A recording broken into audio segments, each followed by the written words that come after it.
Welcome you all to Jesus loves you lot channel. இன்றைக்கும் உங்கள் எல்லாரையும் சந்திப்பதில் மிக்க மகிழ்ச்சி அடைகிறேன். நாங்களும் எங்கள் அம்மா, என் தங்கச்சி எல்லாம் நன்றாக இருக்கிறோம். நீங்கள் எல்லாரும் நன்றாக இருப்பீர்கள் என்று விசுவாசிக்கிறேன். இன்றைக்கு தியானத்திற்கான பகுதி மத்தேயு 10ஆம் அதிகாரம் 27ஆம் வசனம். அதற்கு முற்பாடு 10ஆம் அதிகாரத்தில் என்னன்னா, இயேசு தம்முடைய 12 சீடர்களையும் அனுப்புகிறார்.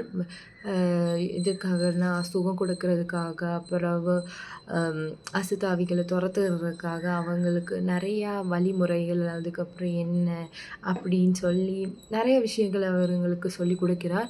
அதில் 10ஆம் அதிகாரம் 27ஆம் வசனத்தில் என்ன சொல்கிறார், நான் உங்களுக்கு இருளிலே சொல்கிறதை நீங்கள் வெளிச்சத்திலே சொல்லுங்கள், காதிலே கேட்கிறதை நீங்கள் வீடுகளில் பிரசித்த பண்ணுங்கள் அப்படின்னு.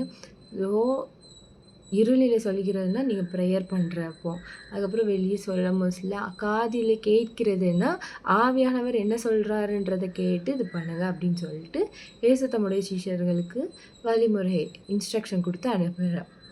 ஸோ இந்த வசனத்துலேருந்து நம்ம என்ன தெரிஞ்சுக்கணும்னா, ப்ரேயர் எவ்வளோ இம்பார்ட்டண்ட்டாக இருக்குது, நம்மளை ஆவியானவர் வழி நடத்துகிறது இருக்குது அப்படின்னு சொல்லிட்டு நம்ம புரிஞ்சுக்கிறோம். ஓகே, தேங்க்யூ ஃபார் வாட்சிங். God bless you all.